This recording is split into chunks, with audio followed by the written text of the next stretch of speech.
Astagfirullahaladzim. La ilaha illallah Muhammad Rasulullah.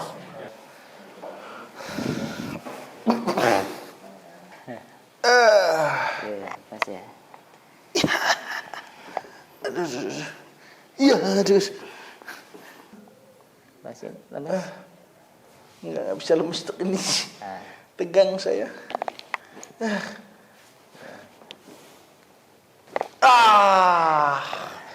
Teman-teman semua yang nonton, ini bukti bahwa saya tidak drama. Ini bukan gimmick. Ini beneran dong. Doain makanya, Assalamualaikum guys. Ustaz. Aduh. Waalaikumsalam warahmatullahi wabarakatuh. Alhamdulillah.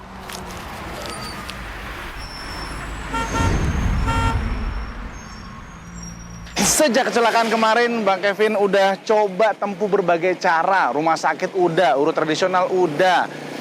Wah, hampir semua cara deh teman-teman. Nah ini Bang Kevin masih ngerasain ngilu yang lumayan. Makanya Bang Kevin sampai harus datang ke Stikes Madani. Nah, Kenapa bang kaki bang? aduh ini bro, gimana ini? Biasa kan kecelakaan kemarin kita Pak. Aduh bang, ayo bang kita ke dalam aja langsung bang. Bener nih, kita mau ngobrol-ngobrol. tanya-tanya nih. Iya boleh Ini bang. Apa yang boleh, apa yang nggak boleh Oke, kakinya biar siap.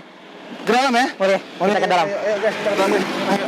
Stikes Madani yang merupakan singkatan dari Sekolah Tinggi Ilmu Kesehatan Madani di Yogyakarta menjadi institusi pendidikan unggulan dengan fokus pada 3 jurusan utama, S1 Keperawatan, D3 Farmasi, dan D3 Kebidanan. Keistimewaan Stikes Madani terletak pada pendekatan holistik terhadap pendidikan kesehatan. Selain mempersiapkan mahasiswa dengan pengetahuan dan keterampilan di bidang kesehatan modern, Stikes Madani mewajibkan para mahasiswanya untuk memperdalam pemahaman agama. Hal ini bertujuan agar lulusan Stikes Madani tidak hanya memiliki keahlian kesehatan yang kuat, tetapi juga menjadi individu yang memiliki pemahaman mendalam terhadap nilai-nilai agama. Salah satu keunikan Stikes Madani adalah integrasi kurikulum yang mencakup pembelajaran kesehatan modern, tibun nabawi, dan pengobatan herbal. Mahasiswa Stikes Madani memiliki kesempatan untuk mendalami pengetahuan tradisional sekaligus menggabungkan dengan inovasi terkini di bidang kesehatan modern. Dengan demikian, Stikes Madani tidak hanya mencetak profesional kesehatan yang kompeten, tetapi juga mereka yang dapat memadukan keilmuan kesehatan dengan nilai-nilai spiritual dan kearifan lokal. Ini dia Stikes Madani Yogyakarta. Alhamdulillah sekarang Bang Kevin udah sama 2 mahasiswa Stikes Madani di Yogyakarta. Ada Ammar dan ada Vito. Benar ya? Iya betul. Vito nih mahasiswa keperawatan dan ini farmasi. Jadi bro, nih kalau kecelakaan kayak saya gini nih ya, lagi main basket tiba-tiba engkel krek, itu pertama kali dibawa kemana sih? Ke tukang urut dulu? Apa rumah sakit dulu? Mana sih sebenarnya? Vito coba deh. Nah, yang benar itu, setahu saya kalau misalkan emang setelah medis itu, dia kalau misalkan cedera gitu, pasti langsung ke rumah sakit. Rumah sakit? Nah, ke spesialis ortopedi namanya. Spesialis ortopedi? Iya, ke tulang, dengan tulang nanti. Oh gitu. Konsultasi dengan dokternya. Biar Nanti di ronsen dulu di gitu? ronsen dulu, dikaji dulu, segimana parahnya cedera tersebut, seperti itu. Kalau langsung ke tukang urut? Nah, kalau misalkan tukang urut itu biasanya kan enggak semua tukang urut itu pandai ya, atau emang benar-benar Memahami struktur tulang gitu kan. Dan juga saraf-sarafnya misalkan ada yang kejepit atau uratnya kan gitu kan. Iya sih. Nggak kelihatan ya? Nggak kelihatan. Mereka main feeling doang ya? Iya, Ngeri kan juga sih. kalau misalkan emang terapisnya benar-benar ahli sih, ya mungkin ada juga gitu kan. Iya. Nah, Tapi Vito kan ada ya. pengalaman nggak? Misalnya tahu nggak kasus di mana Kang Urut salah urut? Tahu nggak? Tahu. Ada Jadi, juga tahu. di mana ketika seseorang itu ada patah tulang. Nah, patah tulang, kemudian dia nggak langsung ke dokter ortopedi, dia ke tukang urut gitu. Iya. Banyak sekali kasusnya kayak gitu. Jadi dia dibenerin hanya tulangnya aja. Tetapi urat dan yang lainnya tuh dia tidak dibenarkan gitu, tidak dibenerin. Iya. Nah, jadi ya akhirnya menyebabkan pembengkakan Itu. di area cedera tersebut. Jadi bahaya juga kan tidak Iya. Karena nggak tahu dia kan, cuma Iya. main feeling doang. Karena kalau misalkan ke rumah sakit kan kita jelas ada pengkajiannya, iya. Betul. Perencanaannya bagaimana dan hasil pemeriksaannya juga Terukur lah sudah gitu ya. jelas dan ada yang ngejamin juga. Benar. di rumah sakit tersebut. Karena Vito nih pas Bang Kevin kecelakaan ya, Mar ya. Jadi ketika kecelakaan tuh langsung ke tukang urut nih. Ya. Malam-malam tuh kayak kebakar kaki, Bro. Nah, panas ya. Kayak panas, diangkat salah, turunin salah. Wah, nggak bisa diapa-apain. Akhirnya kita ke UGD. rumah sakit. Iya. Akhirnya sama orang UGD belum apa diomelin. Kenapa ke tukang urut? Sini dulu dong. Pasti diomelin. Saya tahu Pasti dong. diomelin. Saya kan yang terdekat dari rumah itu tukang urut situ gitu. Jadi ya sudahlah, saya mohon maaf untuk petugas UGD Rumah Sakit Duren Sawit. Jadi gitu Vito. Jadi yang benar sebenarnya lebih aman ke rumah sakit karena dia terukur, terstruktur gitu-gitulah ya. Iya. Nah, kalau obatnya gimana sih sebenarnya? Ada yang bilang kata si tukang urut, kalau lagi sakit jangan minum es. Ini gitu. Jangan pantangan-pantangan. Emang bener begitu? Enggak ada set. Enggak ada Set. Kita Habib bukan. Enggak bener. Bang Kevin aja, panggil Bang Kevin aja. Enggak ada, Bang. Ya. Minum aja obat langsung. Oh, gitu aja? Iya, anti nyeri. Oh, obat anti nyeri. Anti nyeri. Jadi kalau obat secara khusus nggak ada sebenarnya. Nggak ada. Kalau dibalur-balurin gitu, kayak saya disuruh minyaknya pakai minyak khusus gitu, gimana tuh? Paling balsem doang, Bang. Balsem. Biar nggak terjadi pembengkakan di situ. Oh iya. Nih ini gini. Ini sekarang nih kalau perbannya dibuka, dipakai buat jalan bisa cuma ngilu banget. Perban dipakai agak kenceng, nah berkurang ngilunya. Nah, itu ada pengaruhnya nggak? Ya karena kan dia kesleo kan, posisi tulangnya kan berubah gitu. Benar. Nah, jadi ketika dipasang perban yang elastis ini kan dia menetapkan si posisinya posisi pada tulang tersebut. Seperti pada itu. posisi yang sebenarnya gitu. Oh, jadi sebenarnya nih belum semu-semu banget nih gitu ya. Jadi itu tuh kalau misalkan pakai plester yang elastis itu tuh dia untuk masa pemulihan tersebut. Oh iya. Mantap juga nih dua mahasiswa ini nih, Masya Allah. Ente semester berapa? 3. Semester 3, ente semester? 5. Semester 5 dari keperawatan dan farmasi. Vito dan Amar. Vito, kenapa mau masuk keperawatan sih? Jadi kebetulan saya dulu saya kan dari pondok ya. Nah, pondok Dari Binbas? Bukan. Oh bukan, dari mana? Bandung. Bandung? Iya. Oke. Pondok di Bandung. Nah, kemudian saya setelah lulus itu saya kan jurusan bahasa tuh. Oke, jadi ente masuk jurusan bahasa, terus selesai itu? Nah, setelah itu saya kan ada pengabdian tuh kan di pondok tuh. Nah, saya Pondok apa masuk sih? Sabilun aja. Sabilun aja, Iya. Bandung. Bandung. Iya. Terus. Terus saya masuk pengabdian ke kesehatan di sana di bagian UKP-nya tersebut. Terus suka tuh. Nah, awalnya kok tiba-tiba lo masuk ke kesehatan kan nggak ada basic apa-apa gitu. Iya. Nah, akhirnya saya masuk ke kesehatan, akhirnya saya di situ belajar tentang kesehatan dan lama-lama saya tertarik juga tuh dan juga kan pahala seorang yang merawat pasien itu kan Luar biasa. banyak ya banyak lah gitu. Iya, ada pahala di sisi Allah gitu lah ya, paling enggak ya. Menjenguk aja Ada pahalanya. apalagi merawat. Wih, luar Yang- biasa. Memang. Iya, sudut jauh pandangnya luar biasa loh Vito loh, bener-bener. Tapi itu oke. Tapi berarti nanti Vito dari sini lo jadi dokter gitu enggak? Oh, enggak dong. Kan kalau perawat dan dokter itu sesuatu yang berbeda. Oh beda. Ya. Perawat kan merawat orang, dokter merawat juga dong? Dokter itu tidak dia selamanya langsung ke pasien. Jadi dia tuh cuman kayak seperti konsultasi, penetapan diagnosa medisnya seperti itu dan juga peresepan obat. Oke. Kalau perawat perempuan kan kita panggilnya suster. Ya. Perawat laki-laki apa? Broter apa sih? Nggak tahu gue apa nih. Perawat laki-laki apa perawat aja? Perawat aja. Iya. Bukan suster, broter bukan ya? Iya. Bukan ya. Jadi perawat aja lah gitu ya. Nah, Iya, bukan. beda tugas dasar antara dokter sama perawat tuh apa? Nah, jadi perlu diketahui ya. Jadi banyak banget di luar tuh kayak perawat mah cuma babu dokter gitu. Gila, sakit hati nggak tadi gitu ya? Parah banget. Hah? Sakit hati ya? Iya, sakit hati. Padahal dokter dan perawat itu sesuatu yang berbeda dan mereka bekerja sama. Jadi, Bekerja sama. bukan perawat yang menjadi bawahan dokter, bukan. Oke, emang dia ngetim gitu kan? Tim, jadi- Dokter tanpa perawat juga kelabakan juga dong. Iya dong. Nah, yang nyuntik siapa? Yang nanti kan perawat. Iya, itu perawat kan, bener kan? Iya. Jadi bukan istilahnya tanda kutip dari babunya dokter ya? Bukan, Nah, iya. emang komen-komen netizen Mas. Iya. Komen-komen netizen. Kan lagi Mas. banyak tuh, gitu. Iya, benar-benar. Aku juga lihat kemarin di TikTok lah. Iya. Sama itu jangan FYP kita sama. Iya benar. Terus berarti kalau tugas dokter tadi kan Nah, jadi tugas dokter itu kan meresepkan obat, oke. kemudian memutuskan diagnosa penyakit pasien tersebut, Vonis penyakit. Iya, penyakit. Kalau perawat? Dan juga kalau perawat itu dia lebih sering ke pasien karena kan emang kalau perawat kan emang full, dia 24 jam di rumah sakit dan juga di pelayanan kepada pasien kan seperti itu. Dia memberikan perawatan seperti membantu kebiasaan dia sehari, misalkan dia mandi atau BAB, dan juga perawat kan yang memberikan obat kepada pasien tersebut. Jadi resep dokter juga. Kalau gambaran besarnya dokter itu yang memvonis ente sakit ini, yang merawat, mengawal sampai sembuh perawat. Luar biasa. Jadi berarti kalau nyuntik udah belajar belum? Sudah. Udah bisa.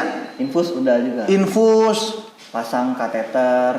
Kateter itu selang yang untuk buat. Paham kita. Ngilunya kebayang tuh. Masuk saluran kencing kan? Iya. Kasus kejadian sama adik Bang Kevin beberapa kali masuk rumah sakit itu infus salah, digeser. Jadi cabut lagi tangan kanan, cari apaan sih? Nyari pembuluh darahnya. Pembuluh darahnya? Iya. Kira nyari nyamannya aja gitu. Enggak ya? Masuknya. Iya. Karena juga itu bisa jadi tergantung pembuluh darah si pasien tersebut. Karena kan ada yang tipis, ada yang kecil, jadi dia gampang pecah.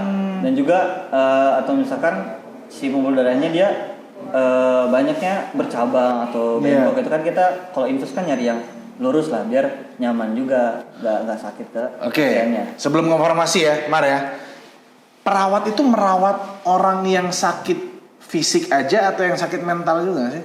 Semuanya. Serius? Iya. Berarti sakit jiwa ente rawat juga? Iya, ada kan emang ada stasiunnya di jiwa nanti. Ada stase jiwa? Ada stasiun jiwa. Jadi dalam satu ini apa D3 ya? S1 keperawatan berarti dalam level ente belajar nanti ada mental health itu. Iya. Si kejiwaan itu. Soalnya kan nanti di semester 5 itu kita prakteknya di rumah sakit jiwa. Seperti itu. Terus nanti udah siap menghadapi orang-orang gila harta, gila tah. Gila-gila itu udah siap nanti kira-kira. Itu takut nggak orang gila? Sama orang gila takut sih. Cuman kan kalau misalkan sebagai perawat kan ya harus berani lah. Kita juga kan dipentingkan komunikasinya kepada perawat, kepada pasien. Nah, kalau farmasi yang dipelajari setahu Bang Kevin tuh ramuan-ramuan obat. Nanti pakai meramu puyer-puyer itu. Bener nggak sih? Bener ya? Di profesi apotekernya itu. Di profesi apotekernya itu. Nah, yang paling Bang Kevin penasaran adalah bagaimana cara seorang apoteker atau farmasis ini bisa membaca resep dokter. Itu kan garis-garis doang. Nggak, pertama kenapa dokter nulis kayak gitu? Yang kedua, dan kenapa ente bisa baca gitu? Pertama memang dokter tuh butuh cepat nulisnya. Karena pasien banyak. Bener. Makanya kadang sulit kebaca. Nanti tapi bisa ngebaca, jangan sampai ente kayaknya ini Panadol, kasih aja. Padahal paracetamol misalnya gitu kan. Kalau huruf depannya P doang kan bisa peniti, bisa apa gitu maksudnya. Makanya kita tanya pasien dulu, ini penyakitnya apa? Oh gitu. Kadang penyakit pasien misalnya panas, panas, berarti obat-obat panas apa aja? Dugaannya itu. Obat panas apa aja? Oh misalkan paracetamol, ibuprofen. Oh kita cocokin. Oh ini nih obatnya nih. Nanti nggak klarifikasi ke dokter, dok ini ya klarifikasi nggak? Harus juga. Misalkan memang nggak sama sekali nggak kebaca. Oh tapi sekarang rumah sakit udah pakai komputer ya nggak sih? Sudah pakai komputer, apalagi dulu kan pakai resep dokter gitu kan. Iya. Sekarang udah pakai komputer, jadi langsung ke bagian farmasinya udah masuk data yang jelas gitu ya. Jadi gampang kebaca. Ya setidaknya udah lebih memudahkan tugas farmasis lah gitu ya. Tapi ente kenapa ngambil perawatan? Kenapa ente milih farmasi? Jadi dulu ceritanya saya pondok, Bang. Pondok juga? Sebelumnya pondok. Dulunya anak pondok. Iya. Ente. Ente pondok di mana? Di Jawa Barat. Apa? Wadi Mubarak. Wadi Mubarak. Bogor. Tahu saya itu. Iya, terus. Kebetulan kan dari SMP, SMA, pondok juga, dan teman-teman ngambilnya agama juga. Itu tahfiz kan? Iya, tahfiz. Tahfiz itu kan? Tahfiz. Dia sekarang punya anak cabang Miftahul Jannah. Iya. Tahu enggak? Tahu. Itu perasaan Miftahul Jannah Akbar itu, Masya Allah. Terus berarti ente kan tadinya tahfiz Quran. Terus kenapa nggak lanjut jadi imam Masjidil Haram aja? Ngeliat teman-teman juga udah pada ngambil, yang ada yang di muka, Iya. ada yang di muka, Bang. Jadi kayak, ini kita harus bilang beda nih biar bisa Punya keahlian lain. keahlian lain. Kan di Islam nggak cuma harus jadi ustadz. Betul. Oh, jadi ente yang ngambil keahlian lain supaya manfaat dunia akhiratnya Iya. lebih berasa. Dunia akhiratnya. Jadi Al-Qur'annya kalau dites, wah ayo kan gitu Ayo. ya. Tapi kalau masalah ilmu dunia, saya punya keahlian di bidang farmasi ini. Menarik sih. Terus akhirnya dari apa Maudi Mubarak ke Binbas di sini. Iya. Stikes Madani di sini. Stikes Madani. Info dari mana ini? Dari orang tua. Oh, orang tua ya. Ngeliat-ngeliat Google juga sih. Orang tua backgroundnya apa kalau boleh tahu? Orang tua backgroundnya guru. Oh, guru. Bukan farmasis juga bukan. Oh, kalian teh? Kalau dia sih kalau ayah yang pertama kan udah nggak ada dulu pertambangan, cuman sekarang udah udah meninggal. Gitu. Terus Tapi maksudnya background nggak ada background kesehatan, nggak ada orang kesehatan, nggak ada. Berarti Nggak ada ente sama yang sekali.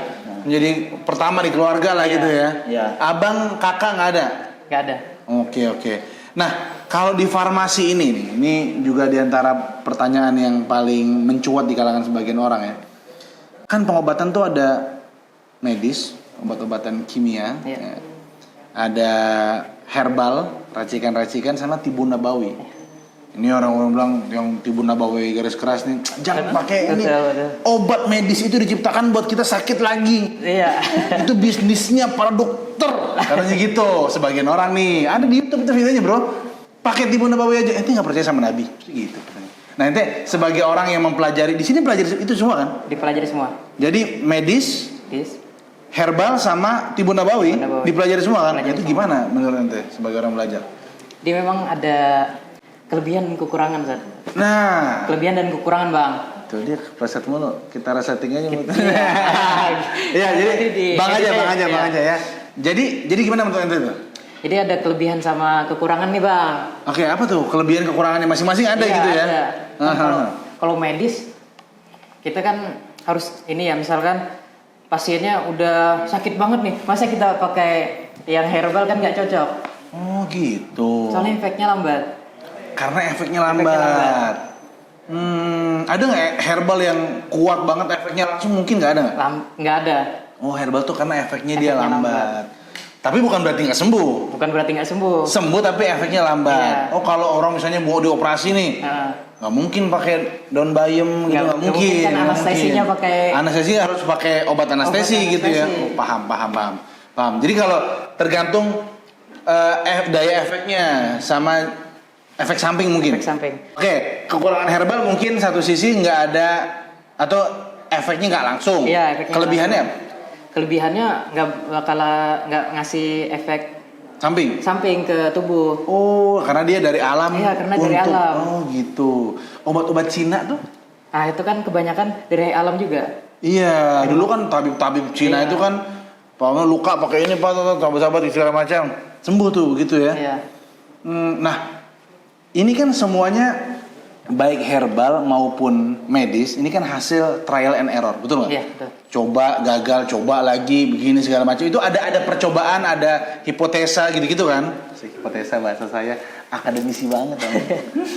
Nah, yang paling bener kan tibun nabawi berarti langsung dari Allah kepada Nabi Muhammad SAW, bekam, nah gitu loh. Atau yang lain-lain, kurma aju dan sebagainya. Itu bagaimana nanti memadukannya itu? Kan kayak batu sauda kan bisa menyembuhkan segala penyakit, Betul. Bang. Iya nggak, Bang? Kecuali kematian. Kecuali kematian. Luar biasa. Karena memang untuk memperlancar darah. Iya. Berarti semua obat batu sauda aja? Enggak juga, Bang. Enggak juga, kenapa tuh? Kan kalau itu nggak bekerja secara langsung. Tadi itu dia. Jadi sifatnya sama kayak herbal juga. Sifatnya umum. Dan kalau nanti nggak tahu nih, kalau Anda pernah dengar obat tuh yang namanya obat masih ada dosisnya. Iya. Kalau overdosis juga akhirnya kan Menyebabkan toksisitas pada tubuh. toksisitas pada tubuh ya, malah keracunan.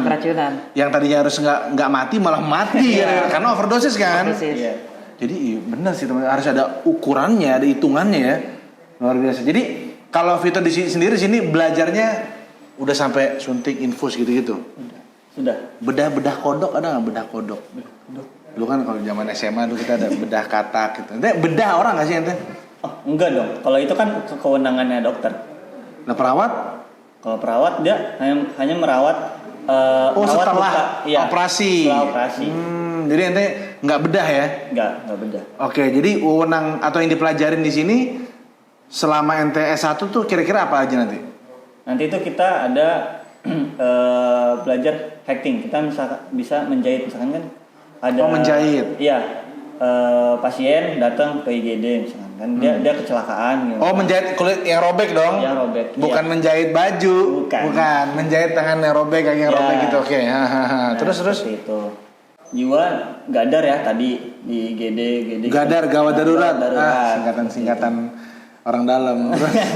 Kemudian nanti kita mempelajari tentang hemodialisis. Apa tuh? Hemodialisa. Nah, jadi itu tuh nanti kita merawat orang yang sudah gagal ginjal. Wih. Dia kan tiap seminggu 2 kali harus cuci darah. Iya. Seperti itu kan. Nah, nanti kita mempelajari itu juga. Nah, Oke. dan juga nanti kita mempelajari tentang perawatan pada bayi di maternitas gitu. Saat kelahiran. Setelah. Setelah kelahiran. Iya, Karena kalau saat kelahiran atau sebelum kelahiran di bidan. bidan. Iya. Jadi ente belajar kurang lebih anatomi manusia, Iya. cara-cara jahitnya, pengobatannya segala macam gitu-gitu ya. Berarti ente kurang lebih bisa kerja sama dong itu kan? Emang kerjasama. Oh, ada nggak ujian bareng tuh antara anak keperawatan dan anak farmasi? Misalnya satu orang ditabrak aja di motor gitu, dar kecelakaan nih, obatin gitu. Nggak ada. Nggak ada. Terlalu berangan-angan saya. Tapi ada nggak ujian bareng? Nggak ada. Nggak ada. Nggak ada. Emang kepisah ya? Yang bisa. Ujian ente ngapain terakhir? Ujian terakhir nanti kan kalau misalkan perawat itu kan nanti ada profesi dah. Ngambilnya profesi nurse. Nah, nanti ada ujian kompetensi namanya. Oh, nurse itu ya. Iya. Kompetensinya apa aja? Banyak, nanti kita belajar tentang kasus-kasus yang ada, nanti kita soalnya tentang kasus kebanyakan seperti itu. Bagaimana yang harus tindakan yang harus diambil seperti itu. Dan juga nanti ada ujian prakteknya juga kalau sekarang. Oke, nanti kan lu ntar jadi AMD PAR. Bukan. Apa tuh? Kalau misalkan perawat dia SKEP. Kalau AMD SKEP PAR itu apa sih? Farmasi, ahli media. Oh, PAR malah farmasi. Iya, farmasi. Oh, AMD PAR malah farmasi. Farmasi. Iya. Kalau ente? Kalau S1 dia SKEP. Sarjana Oh, keperawatan. SKEP. Iya. Dan tapi Ada S2-nya nggak sih? S2-nya, wah, saya belum studi ke situ sih. Nggak tahu, belum tahu. Iya. Nah, tapi yang jelas kalau misalkan perawat yang S1 doang, yang SKEP itu dia belum bisa tindakan ke pasien kalau sekarang. Jadi ada penyetaraan, dia harus profesi terlebih dahulu, nurse. Istilahnya kayak koas gitu ya? Iya, betul sekali. Nah, ntar koasnya kemana nih? Koasnya, Nah, koas nurse sih. Kalau Iya. misalkan nurse-nya, kalau iya sekarang, nurse-nya, sorry. Jadi Iya. prakteknya maksudnya gitu? iya. Jadi nanti waktu nurse itu kita full 2 semester atau 1 tahun di rumah sakit dengan stase yang digilir seperti itu. Semua stase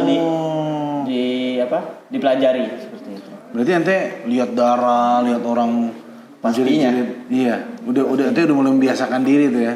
Harus membiasakan dan udah terbiasa. Ada udah muntah-muntahnya nggak?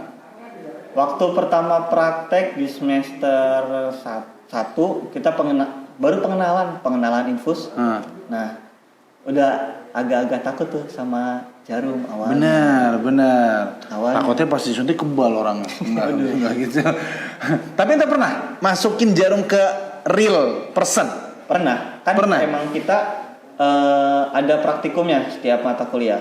Oh, Jadi siapa kita- yang menjadi korban anda kalau gitu? Ya kalau misalkan mahasiswa perawat, ya sama temannya lagi. Oh, sama temennya lagi, saling menjadi saling. kelinci percobaan. Iya, seperti itu. Masukin infus beneran? Beneran. Sampai cairan infusnya masuk gitu ya?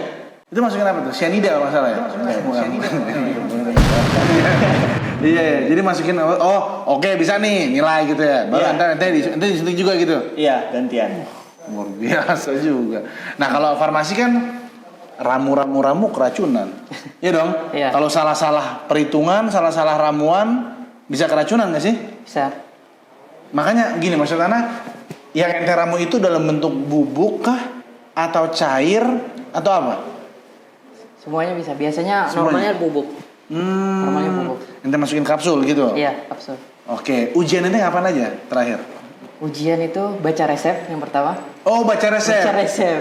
Dokternya betulnya dari rumah sakit asli. Enggak, cuma Oh, resep dari dosen dari aja. dosen. Oh, shit. Oh gitu. Pakai jurus-jurus itu tuh. Oh, jenuh baca resep guys. Terus cara pemberian obat ke pasien kan ada pasien anak-anak beda dosis tuh. Jadi kita ngitung dosis. Oke, jadi ini sakitnya sakit ini, Ya. tapi pasien anak-anak. Oh gitu. Kalau ada ini nggak? Sakitnya A, anak-anak, tapi anak-anaknya obesitas. Beda juga nggak itu? Beda juga. Beda juga ya? Beda juga. Luar biasa ya. Jadi artinya ngeramu-ramu obat sama baca resep, takar dosis, gitu-gitu ya. Ente berarti praktek semester berapa nih? Praktek dari semester 3. 3, 4, 5, 6. Oh gitu, maksudnya praktek rumah sakit? Praktek rumah sakit di semester 6. Semester 6 ntar rumah sakit? Rumah sakit. Berarti ntar di bagian farmasinya nanti? Iya, di bagian Rumah sakit mana kalau boleh tahu nanti? Kalau sekarang belum dikasih. Belum kasih info ya? Belum dikasih info. Kita bisa milih? Atau ente bisa milih nggak sih? Atau dipilihin sama kampus? Nggak bisa, udah dipilihin Dari sama kampus. Oh rekan-rekanan kampus gitu Karena kali ya ya? udah sama. Dari senior-senior yang lalu biasanya di Jogja juga? Di Jogja juga. Bukan di luar? Ada juga kalau perawat itu banyak. Ada di Salatiga, di Cilacap juga. Nah, Manado? Ada kejauhan ya? Kejauhan. Oke, Vito sama Amar, Masya Allah nih wawasan Bang Kevin jadi bertambah nih. Jadi yang jelas kaki, kalau emang begini harusnya ke dokter dulu tadi ya? Iya. ya Kalau terlanjur ya tinggal minum obat apa tadi anti nyeri, sama dirawat. Nah ini sekarang yang boleh, yang nggak boleh ngapain aja nih? yang nggak boleh ya jelas jangan terlalu banyak Bergerak. mobilitas ya aktivitas. Oh olahraga keras itu dihentikan terlebih dahulu. dihentikan terlebih dahulu. Iya, diistirahatkan dulu. Gimana kita mau kurus dong guys? Gimana? Aneh begini nih ada obat luar nggak salep apa gitu? Ada bang. Apa namanya? Salep trombopop. Salep trombopop. Trombopop. Kan obat minum ya? Bukan salep. Salep. Salep. Trombopop namanya gitu. Trombopop. Nah, kita cari guys trombopop di apotek ya. Ya ada di K24 ada nggak? Ada. Ada ya. Ya. Trombopop. Terus apa lagi? Udah ada itu aja. Ada lagi counterpen. Oh, terpen. Geliga. Geliga bisa juga cuman Buat otot ya? Buat otot. Soalnya kan itu panas. Bener. Buat biar ototnya nggak tegang. Oh, sejujurnya ini di jari-jari kaki nih masih agak kebas. Bengkak gitu, masih agak bengkak, kebas gitu rasanya. Kita kayak konsultasi sama dokter ya. Tapi kita perlu informasi itu, tapi ntar lah kapan-kapan kita ngobrol ya. Vito, Ahmad, terima kasih banyak, syukuran, jazakallah khairan ya. Wah iya kok. Tolong titip pesan-pesan teman-teman semua yang mau ambil keperawatan atau farmasi jangan ragu-ragu, silakan waktu dan tempat. Stikes Madani. Stikes mana nih? Nanti di mana? Tikas Madani dong. Stikes Madani dong. Teman-teman semua terima kasih banyak. Setelah ini kita akan ngobrol sama dosen dari Stikes Madani untuk nanya biayanya berapa. Itu kan yang Anda mau tahu. Nah, alhamdulillah Bang Kevin sekarang sudah sama Ustadz Aji, dosen dari Stikes Madani, Sekolah Tinggi Ilmu Kesehatan Madani. Jadi Sekolah Tinggi Ilmu Kesehatan Madani, Madaninya apa nih, Ustadz? Madani kalau bahasa Jawanya menyamai mungkin ya. Pengennya sih nyamainya kampus-kampus yang udah gede. Oke, kalau sesungguhnya apa nih sesungguhnya? Iya, sebenarnya kalau Madani kan lebih cenderung kepada yang mungkin lebih Islami gitu ya. Oh, gitu. Jadi sekolah tinggi ilmu kesehatan yang ada nuansa Islaminya. Betul. Saat ini tuh dengar-dengar katanya boarding ya, Ustadz? Iya, semua mahasiswa wajib untuk asramanya. Kenapa, Mahasiswa Sat? putri-putri. Ya kita pengen apa ya, nggak cuman mahasiswa itu belajar mungkin kesehatan siang hari gitu kan, tapi malamnya juga bisa ngaji, bisa tahfidz, bisa gimana sih rasain asrama seperti apa, pondok pesantren seperti apa. Betul. Nah berarti pertanyaan saya sesuai juga tuh, Ustaz. Apa itu? Ini kadang-kadang kan suka syubhat-syubhat setan suka masuk. Kadang-kadang katanya kan Quran tuh obat ya. Kalau sakit nggak usah berobat, baca Quran aja. Oh gitu ya. Nah itu gimana, Ustaz? Nah pemahamannya salah, Ustaz. Pasti itu salah. Kalau Al-Quran obat bener dong. Benar. Nah, tadi nggak usah berobat, baca Quran aja. Oh gitu ya. Tapi kalau misalkan ya itu salah satu wasilah untuk menuju kesembuhan. Betul. Al-Quran adalah obat, itu kan betul itu betul gitu kan. Tapi juga kita dianjurkan juga untuk misalkan nih minum obat, pergi ke dokter, pergi ke tabib misalkan. Itu kan juga sama juga. Artinya seperti itu juga wasilah untuk menuju sehat. Iya. Jadi wasilah yang maksimal gitu. Strategi kita berusaha maksimal, hasil Allah tentukan. Tapi Ustaz, ini kan merujuknya kepada Yayasan At-Turath Islamic Center bin Bas. Betul ya, Ustaz? Betul. Ya? Nah, ini kenapa? Kan ada stigma kemarin tuh, karena ngeliput di stigma. Itu masih inline. dari pesantren, Sama lah kemudian- jalurnya gitu. Iya, jalurnya jadi guru agama. Iya. Kok ini jadi perawat? Betul. Kenapa, Sat? Karena yang namanya dakwah di dunia kesehatan itu jarang mungkin orang yang melirik ya. Padahal potensinya sangat besar, padahal sangat strategis gitu Betul. kan. Orang bilang orang hidup itu butuh sembako, betul? Iya. Ya kan, ada beras, ada minum dan sebagainya. Tapi ada juga kebutuhan yang lain yang dibutuhkan orang hidup, yakni kesehatan. Iya sih. Nah, semua orang saya kira semua orang butuh sehat dong. Betul. Entah itu muslim, entah itu non muslim, semuanya butuh sehat dong. Betul. Nah, itulah ladang yang dimana kita punya potensi di situ untuk berdakwah. Iya, kalau nggak sehat nih kayak saya sekarang kaki Oh iya, berasa masalah. banget, Sat. Makanya Betul. kalau lagi sehat rasa-rasanya kayak sembarangan Gampang gitu, lah Sat. gitu ya. Makan sembarangan, Iya. olahraga sembarangan. Pas udah Sakit keselil nih, gini, gitu. baru Kerasa, kerasa. ya. Oh, jadi itu Sat, ya memang dakwah jalur kesehatan. Iya. Nah, kalau dakwah jalur kesehatan itu kan orang lebih apa namanya? Orang lebih percaya nih sama orang kesehatan ketika ngomong. Betul, betul. Pak, minumnya dijaga ya. Pak, makannya dijaga ya, gitu kan? Iya, kalau Ustadz yang ngomong, Kalau saja ngomong, alah Ustadz, dia nggak tahu nih kesehatan kan. Iya. Tapi ketika dia bisa ngerawat nih kesehatan, Betul. gitu kan. Pak, nanti makan obatnya jangan lupa maja bismillah misalkan. Kan masuk tuh. Iya, iya, kan. Nah, tidur Benar. ini baca doa dulu ya. Kan, Iya. gitu. Nah, kan masuk juga di situ. iya juga sih. Iya. Benar juga. Belum lagi kalau misalkan kita kombinasikan dengan Iya. misalkan tadi Bang Kevin katakan Al-Quran juga obat nih. Betul. Nah, masuk tuh di situ. Itu apa Dan? Masalah Al-Quran sebagai obat itu maksudnya adalah bacaan sebagai bacaan ruqyah. Bacaan ruqyah. Jangan dibakar kemudian diminum. Itu tolong dong. Iya, buat ruqyah. Kan? Buat ruqyah, buat Iya. jadi doa gitu Doa, saja. kan, gitu. Ya, artinya yang sakit coba baca Quran deh gitu saja. Iya. Kan hati lebih tenang, adem gitu kan. Iya. Ustaz, tadi Anda udah ngobrol-ngobrol sama dua orang mahasiswa, ada Amar sama Vito dari farmasi sama keperawatan. Cuman belum bisa ngobrol sama yang dari kebidanan nih. Oh iya nih. Gitu. Nah, kalau gambaran sih kebidanan di sini tuh dia D3 saja. Iya, hanya di D3 diploma. kebidanan. Betul. Betul ya. Nah, ini kira-kira yang dipelajari sama prakteknya kurang lebih kayak gimana sih? Kalau prakteknya mungkin praktek melahirkan saja ya? Betul. Atau lebih kompleks daripada itu, Sat? Ya dari hamil, kemudian lahir, sampai mungkin perawatan anak juga diajarkan. Oh gitu. Betul. Anak lebih- lahir diazanin dong, enggak ya? Iya. Masa dibahas itu. Iya, iya, iya. Jadi kalau ini yang kebidanan yang ambil laki-laki boleh, Sat? Kalau istrinya aja lah. Oh. Iya, jangan laki-lakinya. Diarahkan perempuannya aja. Perempuannya aja. Meskipun laki-laki dokter kandungan juga kan ada juga, tapi ini untuk bidan. Untuk bidan khusus perempuan. Khusus perempuan. Akhwat. Bedanya dokter kandungan sama bidan apa, Sat? Ya tentunya dari sisi keilmuannya berbeda. Kalau Ya. dokter kandungan lebih kompleks kan ilmunya. Ya. Kalau kebidanan kan hanya tadi dari mungkin dia sebagai mengasisteni ya. Iya. Ya, sebagai pembantu untuk istilahnya partner lah. Partner, iya. Seperti itu aja. Tapi kan bidan juga bisa melahirkan, artinya bukan melahirkan, membantu pelahiran, Membantu proses, pelahiran sendiri juga bisa kan, Sat? Ya kalau misalkan dia punya keilmuan yang memang sudah Ya. kalau ibaratnya diakui secara negara, ya monggo silakan. Dulu kan kita kenal dengan istilah dukun beranak. Betul. Ya kan kalau sekarang dukun kan khurafat aja kan, Sat. Dukun kan syirik ini gitu. Tapi dukun dulu kan ada istilahnya adalah orang yang mengobati. Dukun beranak tuh berarti adalah orang yang membantu persalinan. Persalinan.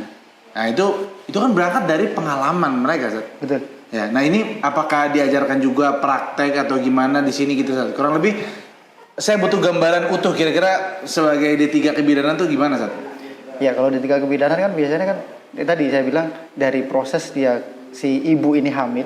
Oke. Ya kan? Dari Apa aja yang boleh nggak boleh gitu iya, ya? mendiagnosis apakah si fulana atau ibu ini hamil atau tidak gitu kan, Iya. harus makannya seperti apa, minumnya seperti apa, harus dijaga kan gitu kan. Sampai kemudian dia memang harus menjelang lahir gitu kan. Iya. Yang membantu untuk persalinannya. Oke. Sampai perawatan bayinya harus seperti apa. Tentunya sesuai dengan ya batas-batas yang sudah ditentukan. Betul. Nggak ada anjuran-anjuran kayak kalau anaknya mau ganteng baca surat Yusuf, nggak ada, Sat, ya? Iya. Maksudnya baca Quran semuanya. biasa. Baca Quran semuanya. Iya. Oh, ibu hamil nggak hamil baca Quran Quran, gitu. betul, Jangan kan? masa pengen ganteng doang anaknya. Ustaz, masalah bidan ini menarik juga Ustaz, karena memang ini kan bisa dibilang perempuan ini yang membantu dan juga akan mengalami. Betul. Itu Ustaz ya.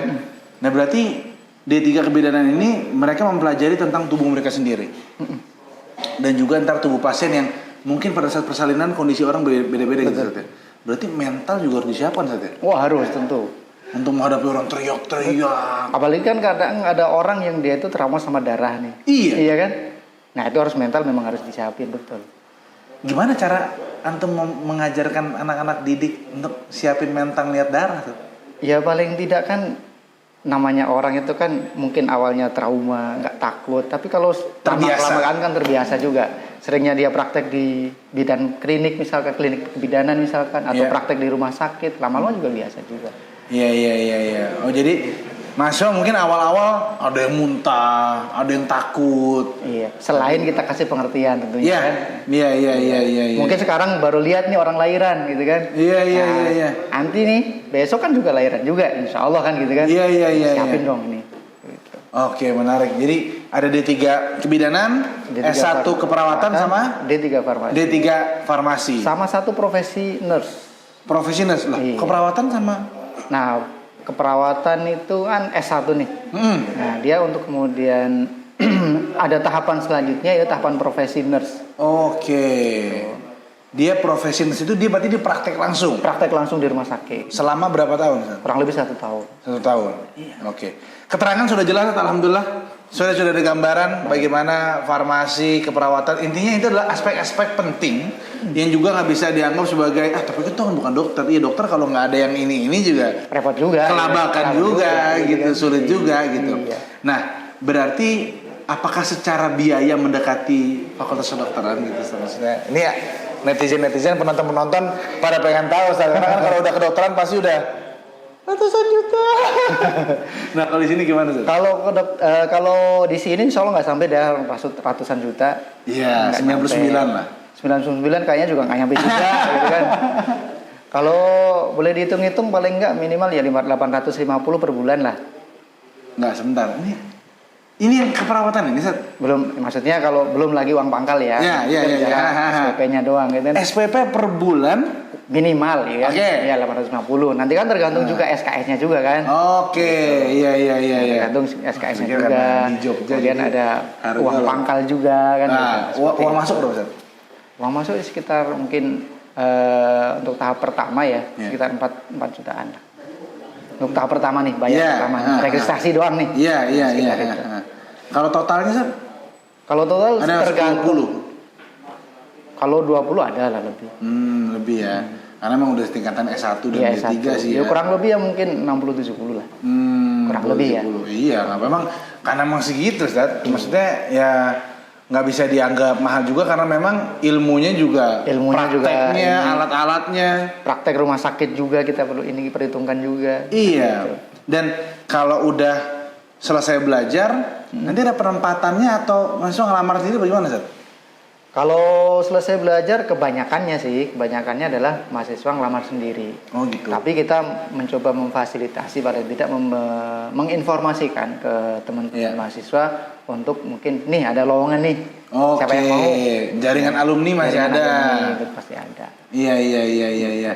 Nah, untuk kayak ada program beasiswa mungkin ada nggak di sini? Mungkin ada yang pengen banget jadi perawat atau bidan tapi mungkin pengen masuk jalur beasiswa? Insya Allah kita ada program beasiswa, satu beasiswa tahfidz, kemudian beasiswa kalau ini ada beasiswa dari pemerintah juga, yang bagi bagi mahasiswa yang kurang mampu, bagi mahasiswa yang berprestasi itu ada jalurnya juga. Nanti untuk selengkapnya bisa nanti hubungi nomor yang bisa kita tampilkan. Ada di websitenya, Ustaz ya? Iya, insya Allah ada di websitenya. Ustaz, kalau ada orang mau daftar di sini, persiapan yang harus dilakukan tuh apa sih? Minimal dia dinyatakan lulus dari SMA.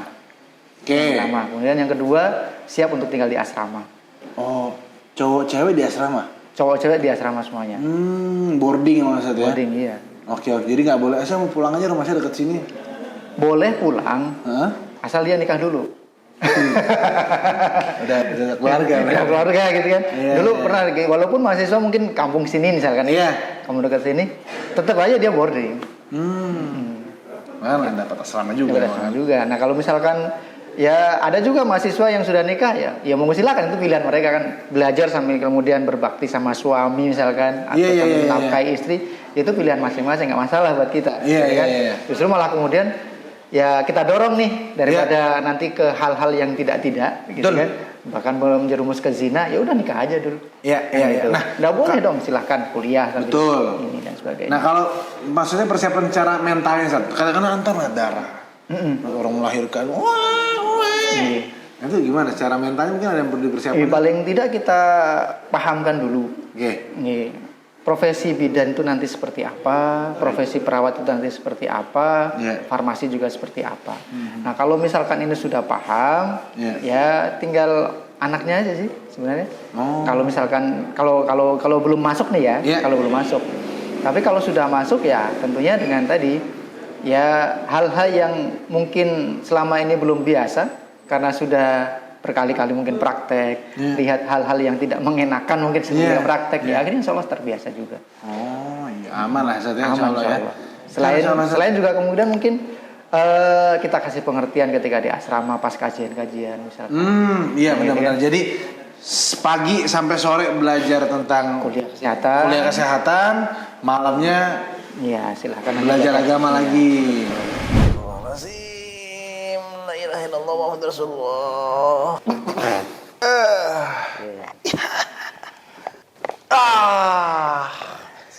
Mantap. Ustaz, makasih banyak Ustaz, informasi jelas sekali.